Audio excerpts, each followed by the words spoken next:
This is the X-Zone Broadcast Network, broadcasting worldwide on broadcast affiliates and satellite program providers, including CNN Broadcast Network, Sirius Satellite Network, Star Media, Good News Radio Network, Angel Broadcast Network, Wiki Broadcast Network, and WPBN TV. For more information on the X-Zone Broadcast Network, visit us at www.xzbn.net.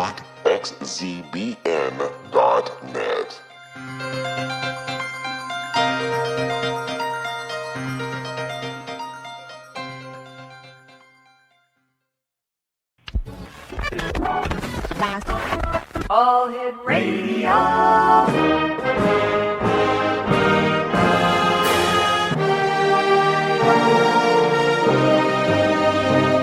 Welcome to the X-Zone, a place where fact is fiction and fiction is reality.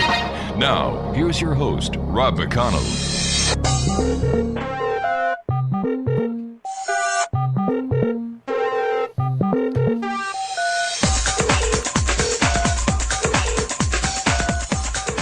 Welcome back, everyone. This is the X-Zone. My name is Rob McConnell. We're coming to you from our broadcast center in Hamilton, Ontario, Canada, and around the world on the X-Zone Broadcast Network and our growing family of broadcast affiliates worldwide. Our toll-free number worldwide is 800-610-7035. Email xzone@xzoneradiotv.com. On all social media sites, one simple address, X-Zone Radio TV, which is also our website address, www.xzoneradiotv.com. My guest this hour, X-Zone Nation, is the author of a book entitled Better Than Sex.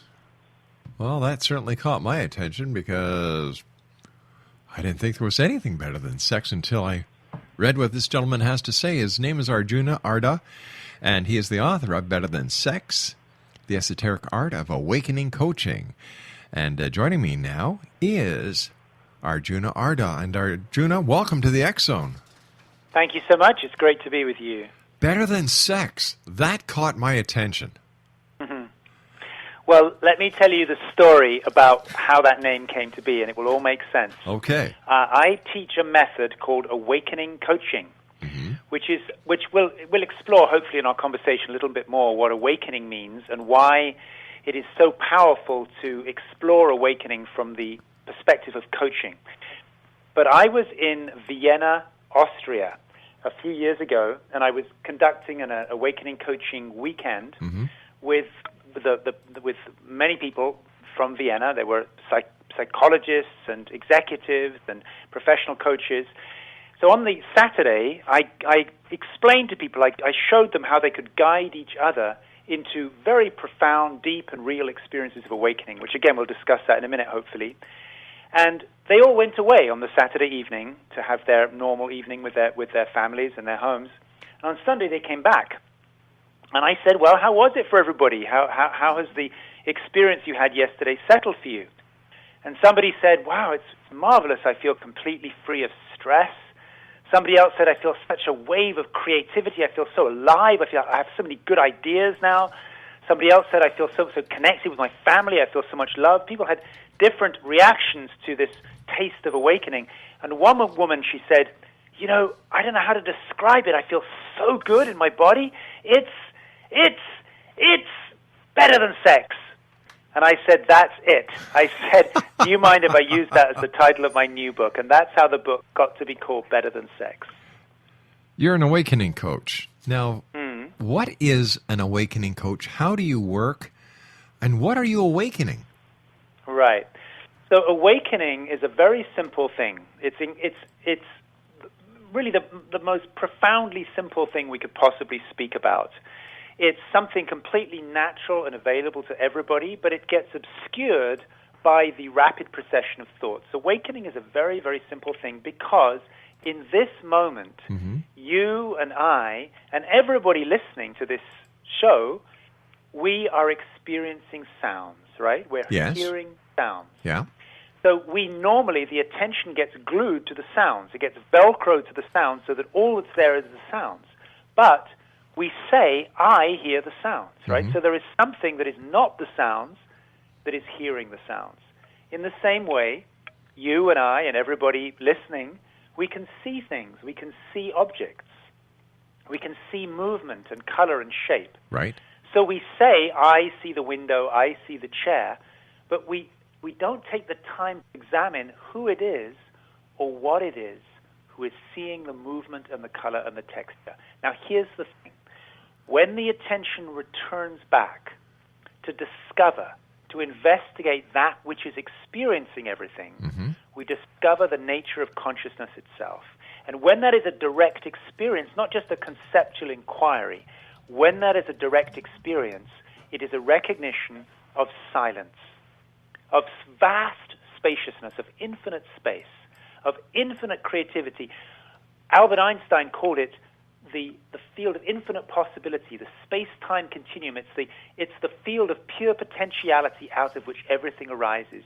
When human beings tap into that dimension of themselves, which is very, very easy, they discover immense creativity, they discover the dissolution of stress, they discover renewed humor, they discover much better health, and they discover love, which means that relationships naturally fall into a flow of love. I would say all of that, if you put it together, it's a pretty good candidate for being better than sex. You and I have to take our first commercial break. Stand by. Exonation. Arjuna Ardagh is our special guest, and he's written a book entitled Better Than Sex. I'm a hard sell when it comes to telling me something is better than sex, so we're going to be talking to Arjuna much more about this concept. We're going to be talking about enlightenment, innate brilliances, midwifing the unique gift, and much more here in the X Zone as we continue worldwide from our broadcast center in Hamilton, Ontario, Canada. The X Zone, a place where people dare to believe and dare to be heard, will continue after this 2-minute break.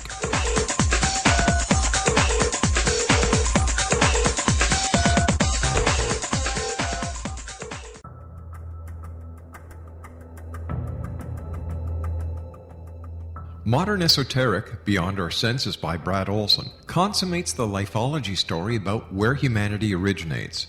It is the lost continents, the primitive wisdom, the mythos of creation, and the rethinking of ancient history as we are taught in academia. There is much more to the story than what we have been told. As this is the first book in the Esoteric series, Modern Esoteric starts at the beginning of time and accelerates up to this modern age.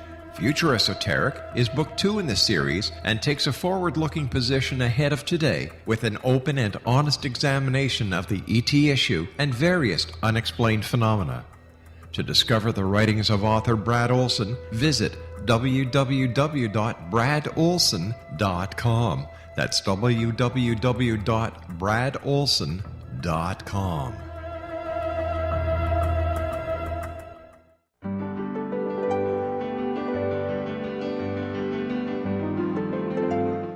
Named one of the world's greatest psychics, Elizabeth Joyce is now giving readings worldwide via Skype. Elizabeth Joyce is recognized for her clairvoyant ability to help find missing persons, her analysis of dreams, past life regression work, mediumship, and her accurate predictions. Elizabeth has been a frequent guest on the X Zone radio show with yours truly, Rob McConnell, now for several years.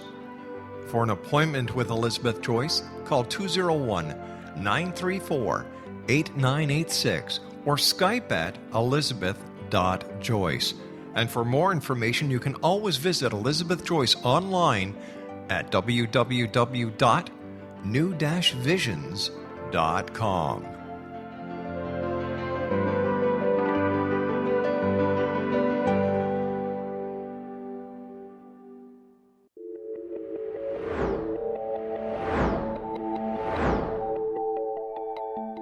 Do you have a dis-ease that you would like to alleviate through a natural means? Have you been contacted by angels, ghosts, or even extraterrestrials and want to validate these experiences? Or would you simply like to speak with someone who can help you find your life's purpose? I'm Dr. Joseph Mara, and I'm offering my services free of charge for first-time clients contacting me during the month of April. These free consultations include angel card readings, guided meditations, life coaching, and energy healing. If you have always wanted to explore these types of experiences but were skeptical or simply could not afford them, Then take advantage of this free special offer. Contact me through my website, aguidinglight, spelled LITE.com, to schedule your consultation today. Until then, I offer you love, light, and laughter.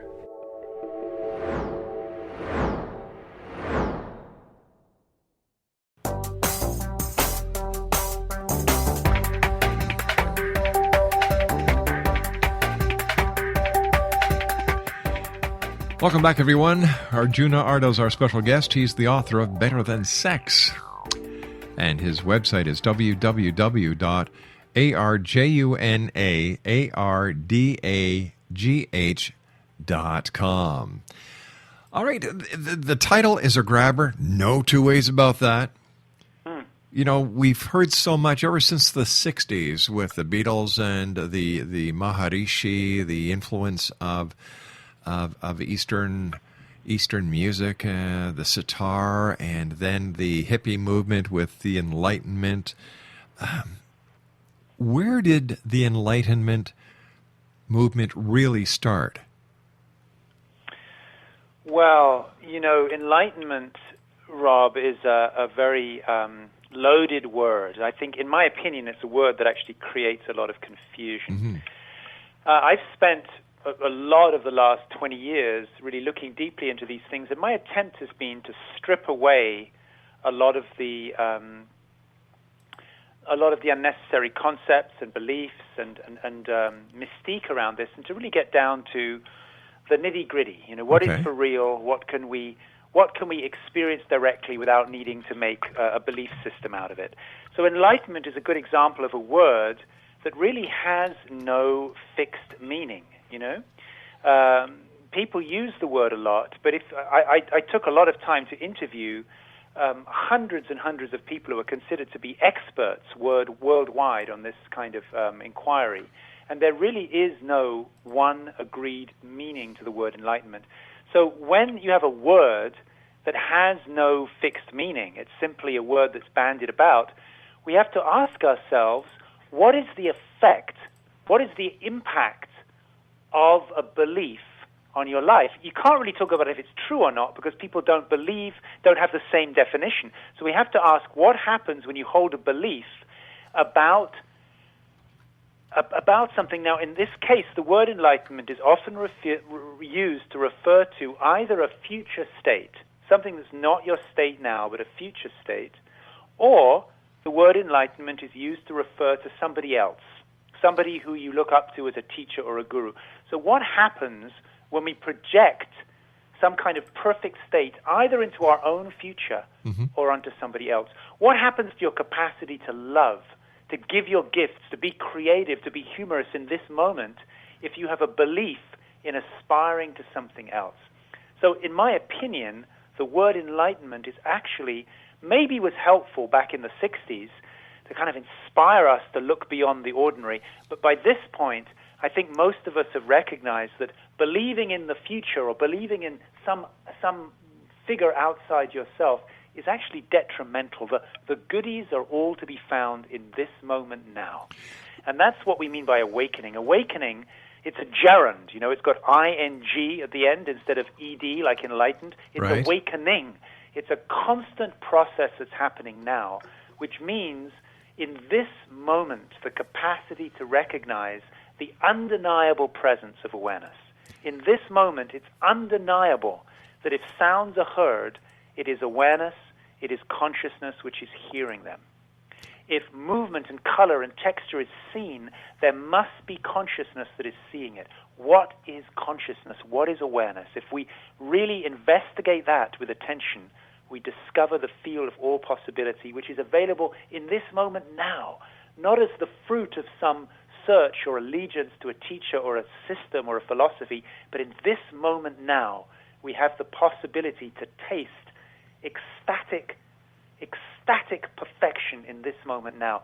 That is the possibility that opens up when we're willing to shake free concepts which have, you know, a lot of baggage around them, but don't necessarily liberate us in this moment. Let me ask you this. I talked briefly about the impact of the 60s and how the Beatles and other rock and roll gurus of the of that time brought enlightened